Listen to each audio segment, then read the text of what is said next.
Okay, hi YouTube. So today I'm going to talk to you guys about my relationship with God. The first thing I want to say is that when I established a personal relationship with the Creator and I started to do things in my home and keep talking to God throughout my day, not just like going to church on Sunday and just, I guess, doing what I was told, but like really looking within and asking questions and having a personal relationship with God, which started when I was 19.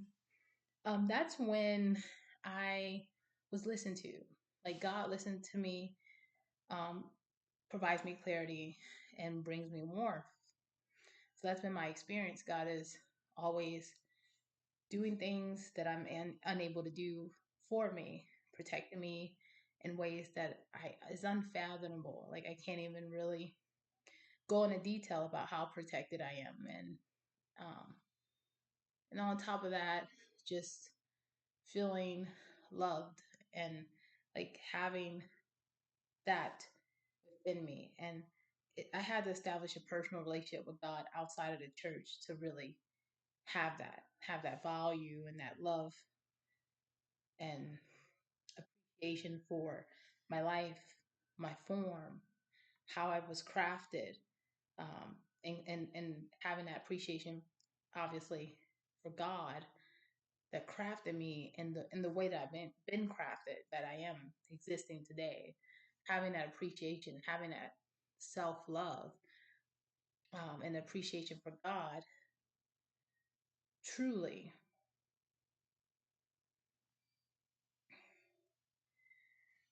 it's just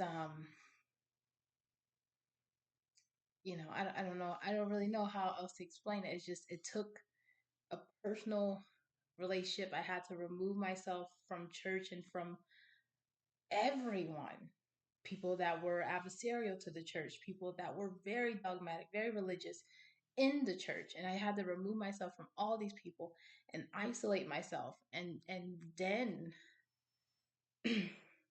meditate. And so how did I know what to do? You know, um, it came from a person in the church who told me to fast, meditate on certain scriptures, and find a space in my home dedicated to prayer. And that helped me to build this strong relationship, this personal relationship with God. Now, when I was in the church, when I was growing up, there's a lot of confusion. I didn't understand scripture. I have unique gifts. I can see spirits. I can see angels. I can see demons. People have condemned me for these gifts. They tell me that everything I see is evil and is not of God. Well, in my experience, in my life, when I am in the presence of an angel, the initial shock is mended instantly with an inner voice, very loud one, on how I should remain silent and still. There's immense warmth and ease that comes over me. And there's full on clarity. There's no confusion. That's how I know I'm in the presence of an angel. If I'm in the presence of a spirit guide, it's never really anything but a being directed me to something, an event that's going to happen. And it also points me to scripture. If I'm in the presence of a demon, there's confusion and oppression. Demons work in others that, people that are wicked, that are just allow these entities to come in, and they work in the shadow. If you want a full on video about my Christian spiritualism and my gifts, I'll do that. But today I just want to talk about my personal relationship with God. I have been condemned. I have been looked down upon. I have sinned. I have a promiscuous past. I'm a divorcee. I have felt unworthy. I've dealt with a lot of misogyny, misogynistic people in the church I've experienced. these particular people with these mindsets has made me not want to value or appreciate the way God made me as a woman.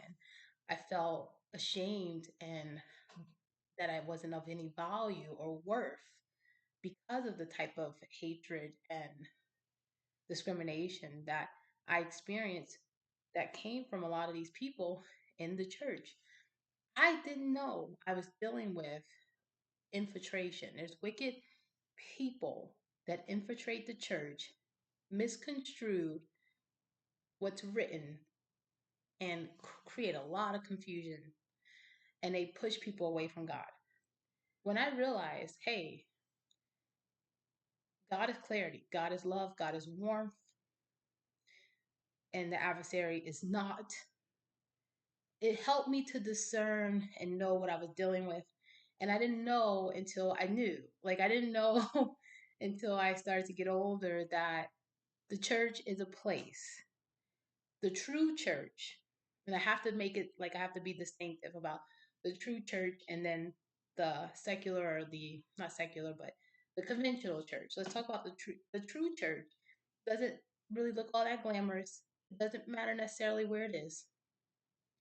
A bunch of people that have the spirit in them. They want to connect with God. They want to have a better understanding and a stronger relationship with God, and they're all together gathering in one place. To me, that's the true church. If you want to provide more clarity in the comment section, by all means, do so.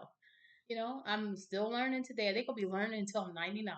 So, there's this. I won't take offense if if anyone comes to me and say you're not necessarily being correct about something. And, if you want to correct me on something, by all means do, but just understand that it has to resonate within me. A person's status in the church and who a person is and how well they recite scripture, it doesn't determine my decision. My decision on like what path I should take. It has to do with what I received after I go into meditation. Okay. But initially, um, there was a lot of confusion early on in my life, and I felt unworthy of God's love because I wasn't paying attention. And I really didn't know exactly where to look, to like, and how to listen to God. So the people that I was told were going to guide me, they often condemned me and shamed me. And this is just my personal experience. I will say that there's a lot of loving, compassionate, and very clear, honest people in the church. Like they exist. They come from God. Like God puts them in your way. They put them there to help you. But also you are going to experience individuals that, and some of them have very high positions that do the opposite. They're not going to help you. They're not going to uplift you, to teach you, to value, show you the value of you, of your being, your body, your mind, your spirit. Rather, they're going to make you feel unworthy, unloved, confused. And so, when I start understanding the attributes of the adversary, the attributes of the divine, and how to discern and recognize when I'm in the presence of someone that was sent by God and when I'm in the presence of someone masquerading, it helped me. It helped me to be, to keep moving forward on my path, to be strong. But I had to learn. I had to learn how to discern. And it took up until I was a young adult. And if I didn't ask certain questions and I didn't just endure, the abuse that I suffered and I just gave up, I wouldn't have gotten the clarity. I understand how hard it is when you're young and you don't, and people are telling you that you don't deserve the love that you're receiving from God, but you're getting it because God is so grateful. It just can be misunderstood. And if you don't have people that don't know or really just don't have it within them to clarify, you may, and oftentimes you will take that to heart, especially when you're young. Certain things should be taught to people um, before just flat out just giving the scripture. What things should be taught? I think that people should be taught about how to fast, how to listen, and like the attributes of God and how to discern. And then when you do, point someone to scripture, offer them a full on explanation or places where they can go to get a full on explanation, which doesn't happen. So I was watching. It doesn't always happen. So that's some of the issues. Um, but where I was before in my life, I was very adversarial. I didn't have a lot of faith. And then I just made a choice to strengthen a personal relationship with God and step away from the church. I started to feel loved. I started to see myself, have more value. Um, I felt like I had more value, is what I'm saying.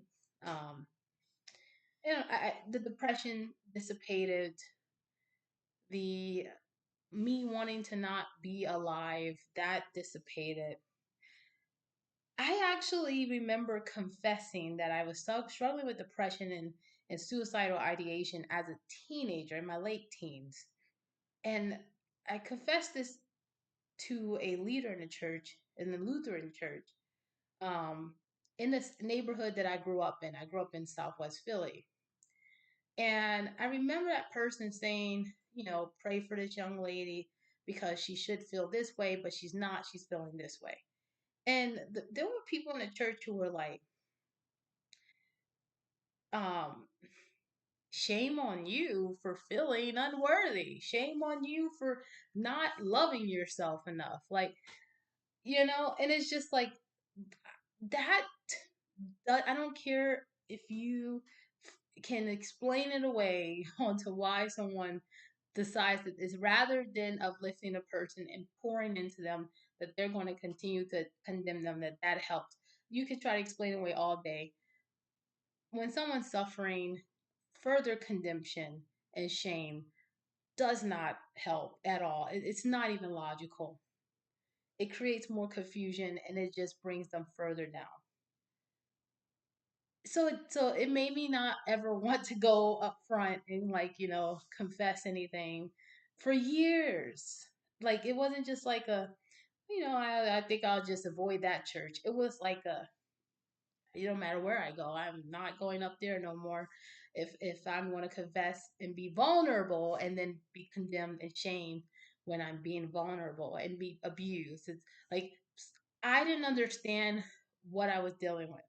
I understand now. I'm much older, but when I was young in my late teens, I didn't understand, and I spent maybe 7 years not wanting to go up there.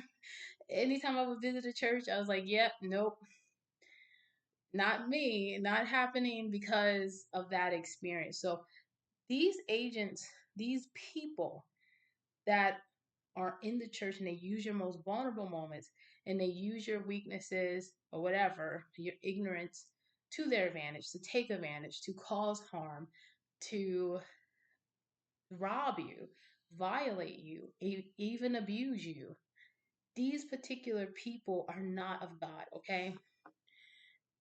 And so I was watching Jackie Hill Perry, Mending Wounds Caused by the Church, and it was on Better Together TV. And one of the guest speakers on there, I think she was a guest speaker. I watched most of it. I still have to watch more of it. But she was talking about how she was abused by a member in the church and it pushed her away from God. She had to reconnect with God. This happens. It happens because people who are in the church aren't always there. Obviously, they're not sent by God. Not everybody in the church is sent by God. So the people that are in the church that are causing this abuse, that are causing this pain and suffering, they're not working for the Lord. They're not working for God. They're infiltrating. People that are compassionate, loving, pouring into others, uplifting them and directing them to spirit, teaching them to be this, to use discernment and how to conduct themselves so that their spirit isn't being weakened. they're of God. And it's just that simple. You have people in the church that are wicked, and you have people in the church that are sent by God. That's that's just how it is. And I didn't know. What's advertised is you come here and you will be having a wonderful experience. But the truth is, there are places that are just not right. But God is. Like, God is not confusing. There's no, um, uneasiness within you. Just love, warmth, and everything makes sense. When you're in the presence of someone and it all makes sense. You feel heard, you feel listened to, but most importantly, they see you. You That is God. Like, it's not, and it only produces more love, life, and creation and healthy patterns. It's not destructive energy. That's what you're dealing with, someone that's in your path, that's from God, that is going to help you and pour into you in whatever way you need to be poured into, I guess. That's been my experience. I'm not an expert on this, okay? But any time that I've asked for help from God, I've received it. Anytime I've gone to people in the church, to leaders, there's been times when I've received really good advice and help. And there's been times when I received lots of confusion, condemnation, and just hate. So I make a point to go to the Lord first. I go to God first. And I know that sounds like that's like, well, it's a given. Everyone should know that. Well, it's not a given. Everyone doesn't know that because it's we're not all starting off on the same playing field. We all come from very different spaces and we're very different. We're all unique. But yeah, that's been my experience. I just wanted to share it. I've had a lot of beautiful things in establishing a personal relationship with God. I've been able to be safe. I've been able to be protected. I've been blessed and blessed and blessed. So I don't have any negative things to say, you know, but I do want to, I did want to speak on what's happening in the church. And how do you guys feel about it? Comment below. I said a lot. We're almost 18 minutes in. So I gotta go. Bye.